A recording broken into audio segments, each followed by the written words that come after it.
Assalamualaikum warahmatullahi wabarakatuh. Saya Laila Majnan dengan NIM akhir 276 dari kelas PAP 2027F akan memaparkan jawaban pretest perilaku organisasi. Jawaban dari soal nomor 1 adalah ketika anggota tim memiliki pandangan yang sangat berlawanan, saya akan menggunakan pendekatan fasilitatif leadership untuk menjaga agar diskusi tetap produktif dan menghormati setiap pendapat.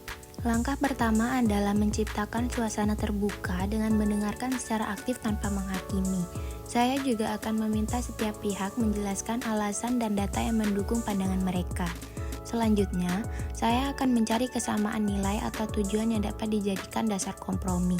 Jika masih sulit, saya dapat meminta masukan dari pihak ketiga yang netral atau berfokus pada data dan fakta untuk membuat keputusan. Contohnya dalam OSIS, beberapa anggota menginginkan acara perpisahan siswa diadakan di luar sekolah, sementara yang lain memilih di sekolah untuk menghemat biaya.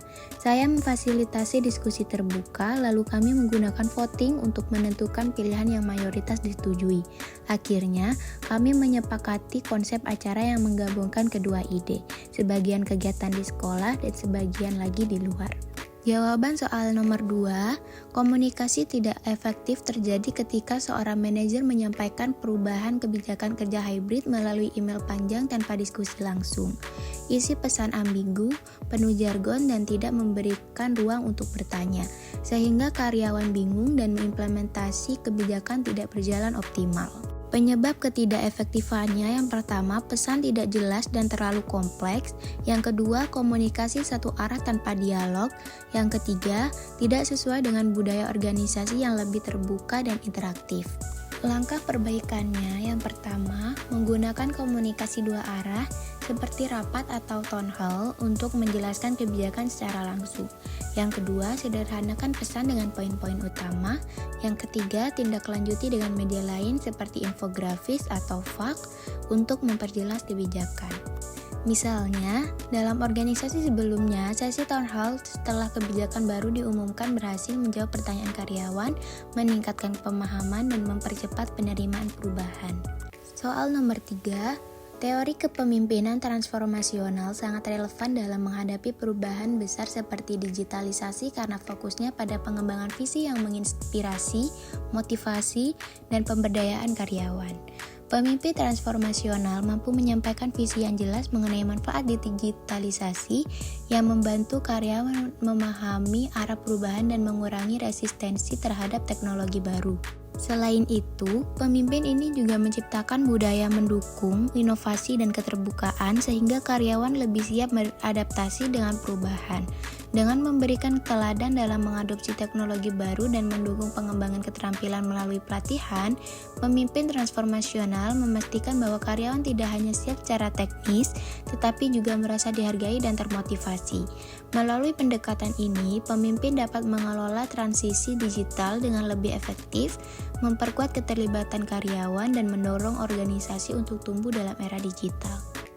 Jawaban soal nomor 4, dalam menghadapi praktik politik kantor yang intens, saya akan menggunakan kekuasaan yang saya miliki secara bijaksana untuk menjaga integritas dan mempengaruhi rekan kerja secara positif. Sebagai seorang pemimpin, saya akan memanfaatkan kekuasaan sah yang menekankan pentingnya kolaborasi dan keputusan yang berbasis fakta, bukan politik. Saya juga akan menggunakan kekuasaan berbasis keahlian untuk memberikan solusi yang rasional dan kredibel, serta membangun hubungan baik dengan berbagai pihak agar tercipta rasa saling percaya. Dengan transparansi dalam setiap keputusan dan mendengarkan semua sudut pandang, saya dapat mengurangi ketegangan dan menjaga integritas sambil tetap motivasi tim untuk bekerja bersama demi tujuan organisasi.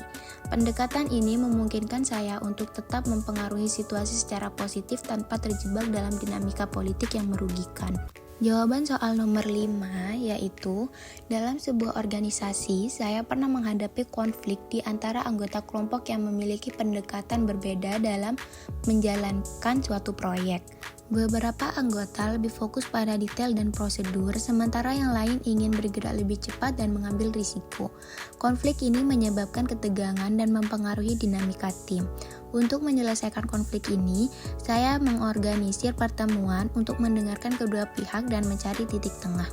Saya menggunakan negosiasi win-win dengan mencoba menemukan solusi yang mengakomodasi kebutuhan keduanya, seperti mengatur jadwal yang memungkinkan ruang untuk riset mendalam tanpa menghambat kemajuan proyek. Selama proses ini, saya mengelola stres dengan tetap tenang dan fokus pada solusi, menjaga komunikasi tetap terbuka agar setiap orang merasa didengar. Hasilnya, kami berhasil mencapai kesepakatan dan menyelesaikan proyek dengan lebih harmonis, serta meningkatkan kerjasama tim di masa depan. Jawaban dari soal nomor 6, jika saya memiliki kesempatan untuk mengubah suatu aspek budaya organisasi di tempat saya belajar, saya akan fokus pada membangun budaya kolaborasi yang lebih kuat. Selama ini, meskipun ada banyak individu yang berbakat, seringkali saya melihat adanya pemisahan antara kelompok atau departemen yang bekerja secara terpisah, bahkan untuk tujuan yang sama. Hal ini kadang menghambat inovasi dan efisiensi, karena setiap kelompok lebih terfokus pada pencapaian individu atau unitnya, bukannya bekerja bersama untuk solusi yang lebih holistik. Saya memilih perubahan ini karena kolaborasi yang lebih baik dapat mempercepat penyelesaian masalah, mendorong kreativitas, dan menciptakan suasana kerja yang lebih inklusif. Jika anggota organisasi saling berbagi pengetahuan dan keterampilan, mereka dapat menyelesaikan masalah dengan lebih efektif dan inovatif. Budaya yang mendukung kolaborasi juga akan meningkatkan rasa saling percaya dan penghargaan di antara anggota tim. Perubahan ini akan mempengaruhi kinerja organisasi dengan meningkatkan produktivitas dan mengurangi silo antara berbagai bagian organisasi. Kolaborasi yang lebih baik akan memungkinkan pertukaran ide yang lebih terbuka dan membantu mencapai tujuan bersama dengan lebih efisien, sehingga organisasi dapat berkembang lebih cepat dan lebih adaptif dalam menghadapi tantangan baru. Jawaban soal yang terakhir, untuk meningkatkan fleksibilitas dan inovasi dalam konteks perubahan organisasi, saya akan mendesain ulang struktur organisasi menjadi lebih datar dan terdesentralisasi dengan membentuk tim lintas fungsi yang otonom. Dengan mengurangi lapisan manajerial, proses pengambilan keputusan akan lebih cepat dan memungkinkan karyawan untuk lebih bebas berinovasi tanpa tergantung pada birokrasi yang kaku. Tim-tim kecil yang terdiri dari berbagai departemen dapat bekerja bersama untuk mengembangkan solusi inovatif, sementara kebebasan berpindah antar peran akan memberi pengalaman dan perspektif baru bagi karyawan. Penggunaan alat kolaborasi digital juga akan mendukung komunikasi yang lebih efisien antar tim.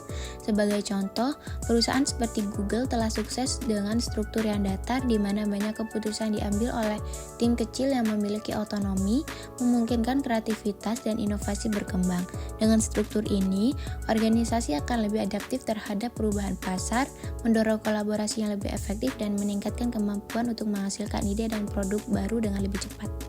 Sekian yang dapat saya paparkan, kurang lebihnya mohon maaf dan terima kasih. Wassalamualaikum warahmatullahi wabarakatuh.